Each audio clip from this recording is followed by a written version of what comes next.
This is the Mahindra factory in Chakan that rolls out the XUVs, the Scorpios, including this, the new big daddy of SUVs, the new Scorpio N. That's what they like to call it. So what do you call a factory that rolls out such satisfactory products? A satisfactory. Sorry, dad jokes. Let's get on with the review.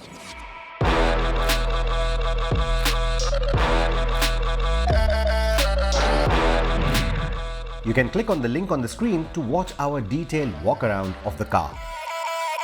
The Scorpio N is designed to be the largest Scorpio yet, with a longer wheelbase similar to the Toyota Innova Crista and wider and taller dimensions than the Toyota Fortuner.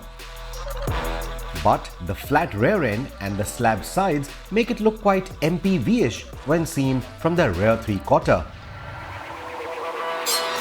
The front end is the prettier angled end, highlighting the imposing stance of this SUV, which I think looks best in white or black or the forest green if you are the off-roading type.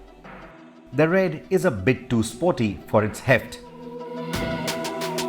The detailing of the headlights is unmistakably Scorpio, but has a better throw and spread than before. The silhouette of the bonnet is typical Scorpio too, and Mahindra says that the face is the tallest and the widest in the class. I wonder how that will affect pedestrian protection in case of a collision, but Mahindra says that the crash member is lower down in the face, which should technically help. The ladder chassis is an evolution of the older Scorpio's frame, and this, along with the larger body, have a better crash structure and crumple zones, despite being fairly lighter than before. The older Scorpio will continue to sell as the Scorpio Classic. This is called the Scorpio N. Scorpion? Certainly not N-line, that would be Hyundai. And looking at the size of the vehicle, you would be tempted to call it the Scorpio XL, or should we call it the XL6? Sorry, dad jokes again. But Scorpion sounds a lot cooler. But does it sting? Let's find out. But let us first talk about the cabin, which is a lot roomier than before, and climbing into it isn't as steep as most other body-on-frame SUVs.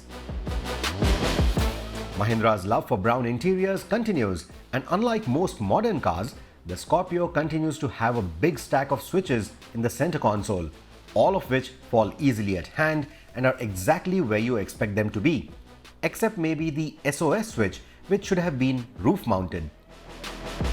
This car also comes with connected tech, and in case you have big daddy issues, you also have an SOS switch, which will essentially call the emergency services and also get you in touch with the Mahindra call center if required. Now my favorite segment, let's go nitpicking. You have cruise control, but when you set it, there is no readout for the speed. You can go up and down on the speed, but it will still not tell you what is the set speed. I wonder why. Also, the steering wheel at this price point is only adjustable for tilt. It's not telescopic.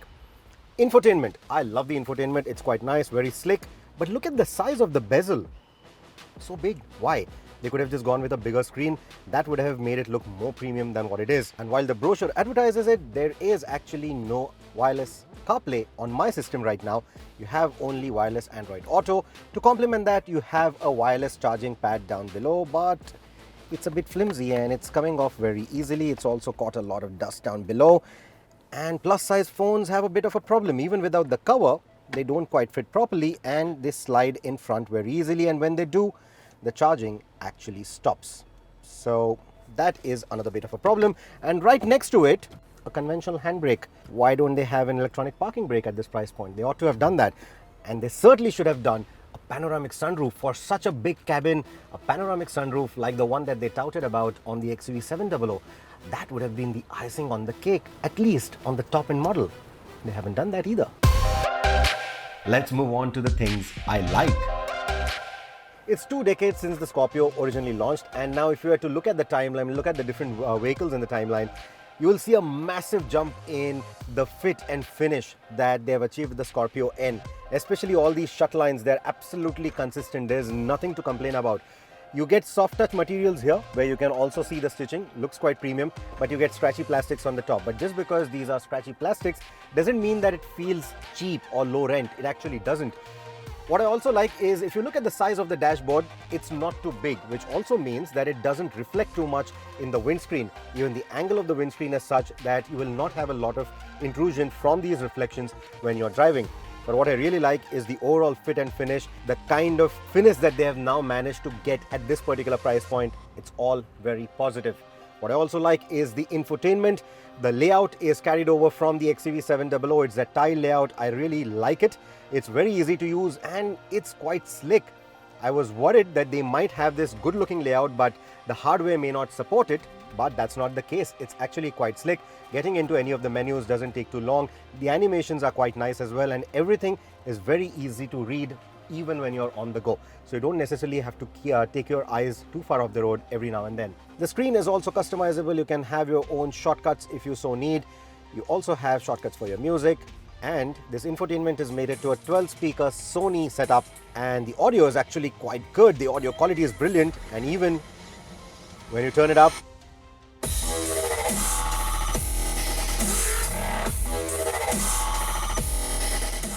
the punchy bass doesn't make any of the plastics rattle, and that is good news.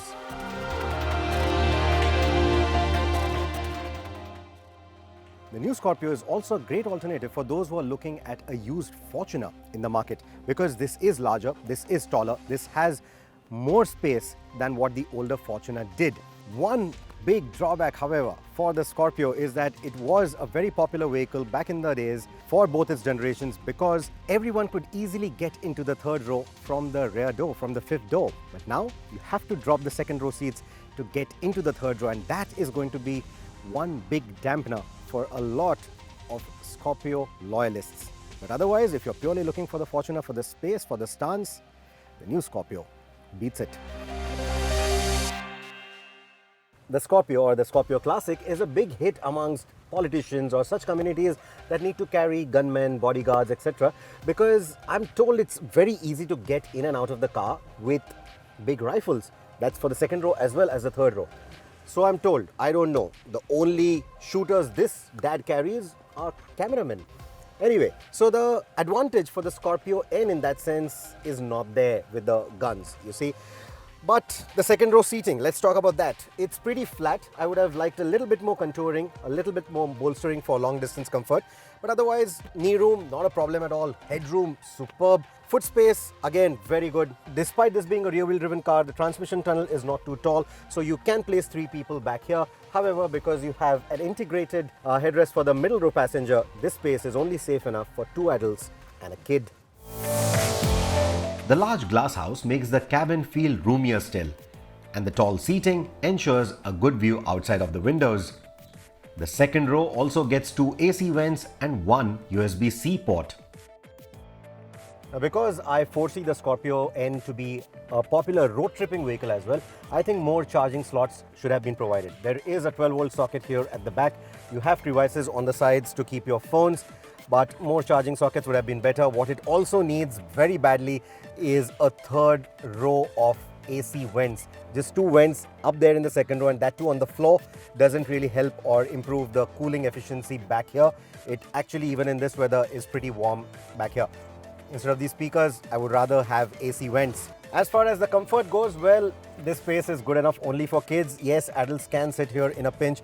Definitely someone who's fitter than me should be fine, but you are sitting in a knees up position. Your right knee is going to be higher than the left knee because of the way the floor has been contoured. But yeah, like I said, long distance comfort for this? No, certainly not. If you would necessarily need better third row comfort, you will have to look at something like the Kia Carens or the Mahindra XUV700. This one doesn't quite make the cut for long distance third row comfort. And I think going forward, Mahindra should also introduce the option of 2 captain seats in the second row. That would liberate more room here in the third row. Speaking of road trips, the spare wheel is a space saver, though only one size smaller, 245/65R17 on the range-topping model. But the boot is a space saver too. So they've changed the configuration for the third row of seating. It's no more on the side, it is a bench, which means boot space is a big worry. Even this small bag doesn't quite fit.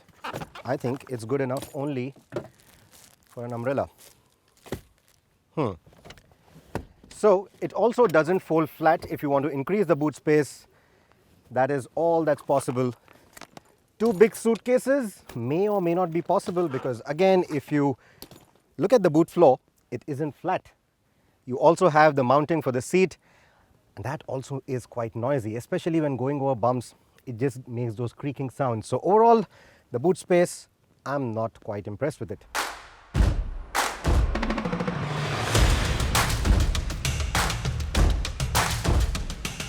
What I'm also quite impressed is the kind of view that it offers. You get that commanding view of the road. This has one of the tallest seating that you will find in SUVs around this size and price bracket. But not just that, even the A-pillar, it's quite slim despite the presence of this big handle right here. It's quite slim. Getting a good view around the corners is also not a problem. There are not many blind spots on this vehicle at all. The wing mirrors, they're nice and large, so even in tight parking spaces when you're maneuvering, it becomes quite easy. Yes, with this kind of a length, a 360-degree camera would have definitely helped. You can only get up to 2 cameras depending on the variant you choose, one at the rear, one in the front. Very low resolution cameras, very slow as well, especially if when you're reversing, you notice that the camera feed is coming in, it's choppy, it's slow, so you have to be careful of that. But otherwise, getting a judgment of all the 4 corners of the car is not a problem at all. Like I said, not many blind spots. Cornering visibility is also quite good. And despite those large wing mirrors, the noise insulation is quite good. There's not a lot of wind noise that comes into the cabin. Even the road noise is pretty well controlled. And the powertrain noises, well, hardly anything. Especially for a diesel, it feels so nice and refined and silent. This is something we liked with the XUV700. And even with a lower cost product like the Scorpio, it feels nice and refined. It doesn't have that gravelly note that's constantly creeping into the cabin. I'm looking at you, Fortuner. So yes, this is a pretty silent cabin. The only bits that are noisy are the wipers, pretty noisy. Even the turn blinkers, quite noisy.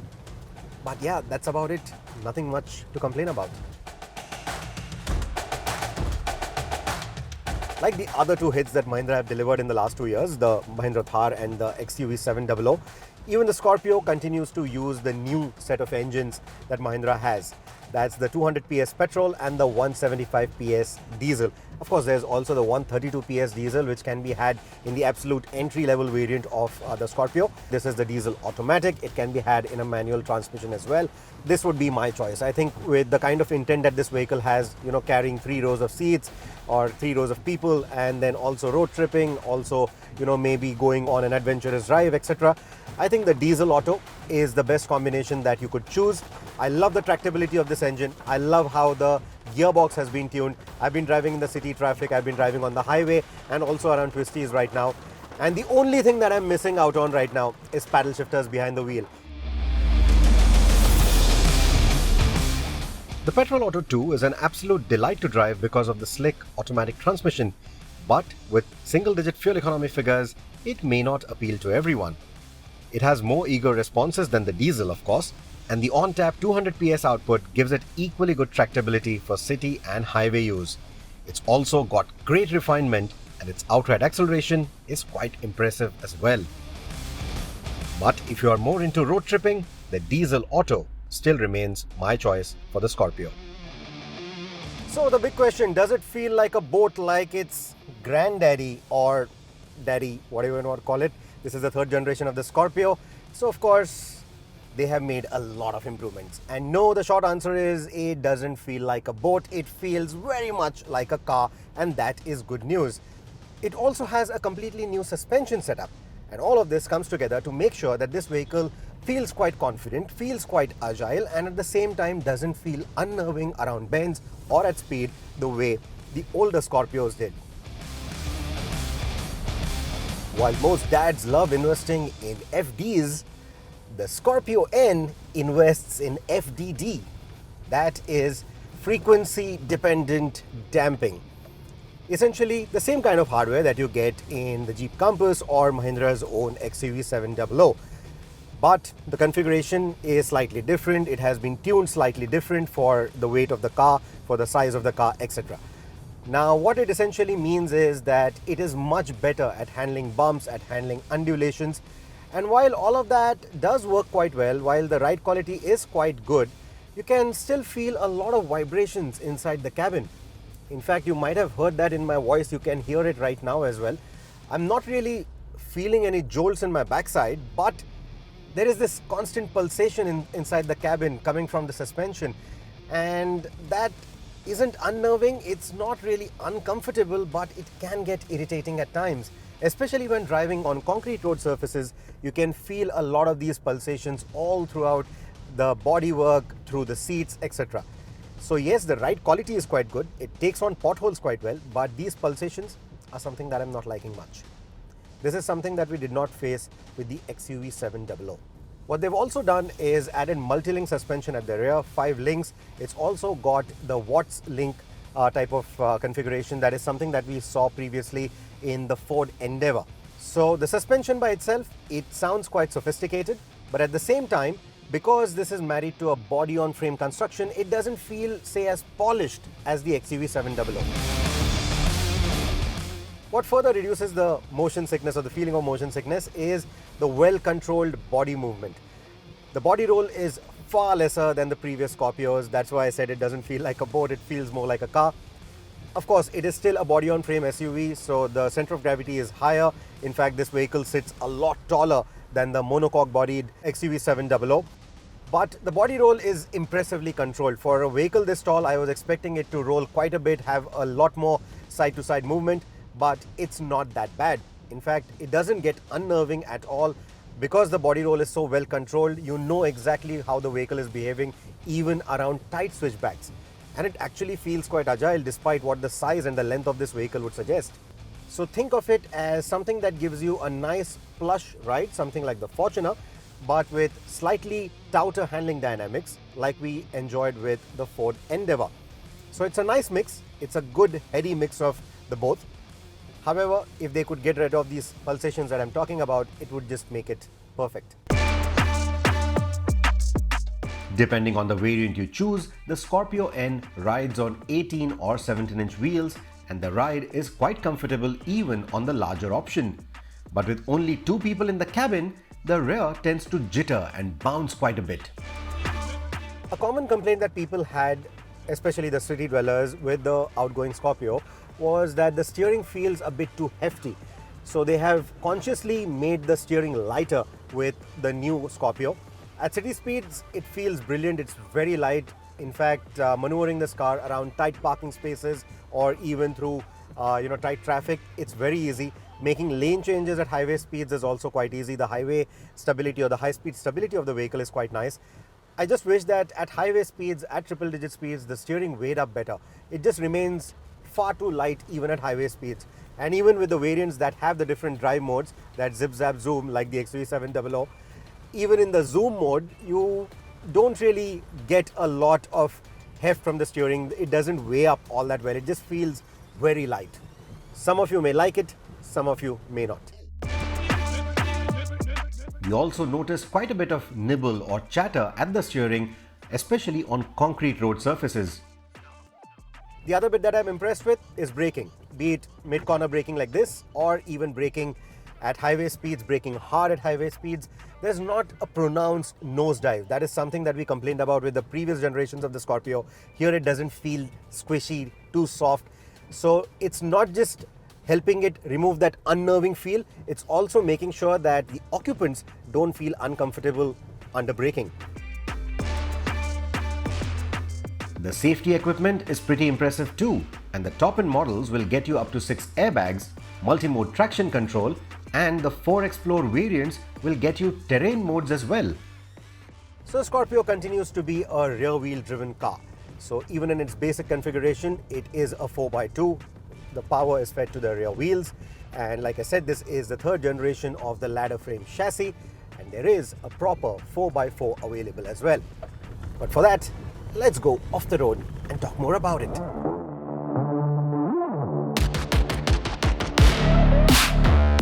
The off-roading kit includes 4 high and 4 low options, and off-road enthusiasts or even institutional buyers will be able to specify the 4x4 with this kit even in the Z4 variant. The higher trims use a more advanced 4x4 system, which also adds 4 terrain modes that will not only alter the traction control and other electronics, but also the behavior of the 4x4 system. To that effect, it also has a lockable differential.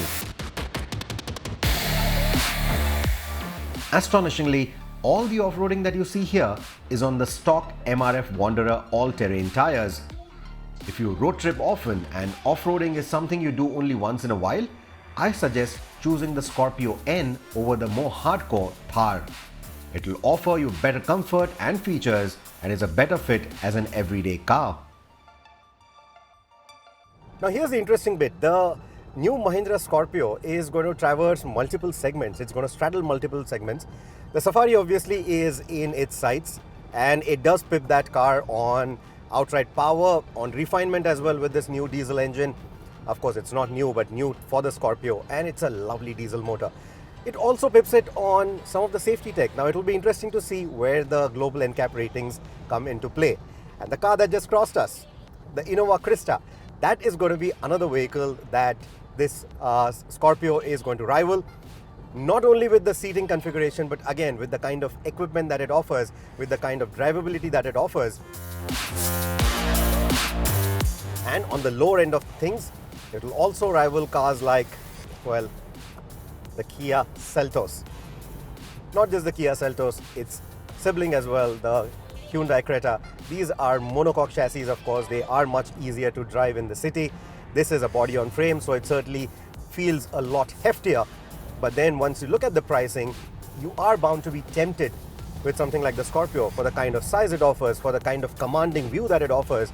I mean, from where I'm looking right now, the Kia Seltos almost looks like hatchback on stilts. That's the kind of commanding view that this car gives you. And finally, it's not just the pricing or the size that will define its rivals. It will also rival vehicles like the MG Hector and its 3-row variants. And not just on the spec, but also on the connected tech, the internet inside and everything, right? People today want all of that. And there is, in fact, connected tech even on this car. On that topic, the infotainment also comes with a suite of applications, the kind of applications that dads would use. Apps for stocks, apps for food ordering, horoscope, news. You get the point.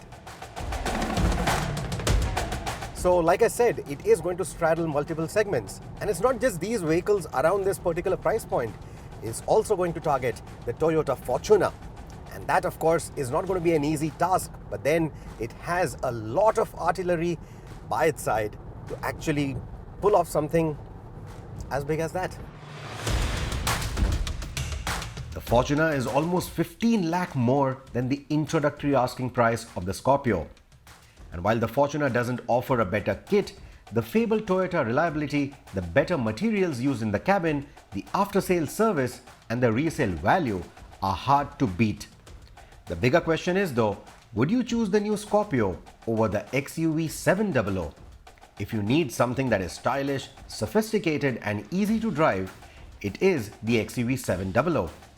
But if the robustness of a body-on-frame SUV is what you want from your daily driver, the Scorpio is the easy pick. In a nutshell then, it offers more value than something like the Fortuner, is a big leap forward for a Scorpio, and despite sticking to an arguably old-school structure, it feels agile and easy to drive as a modern-day SUV should.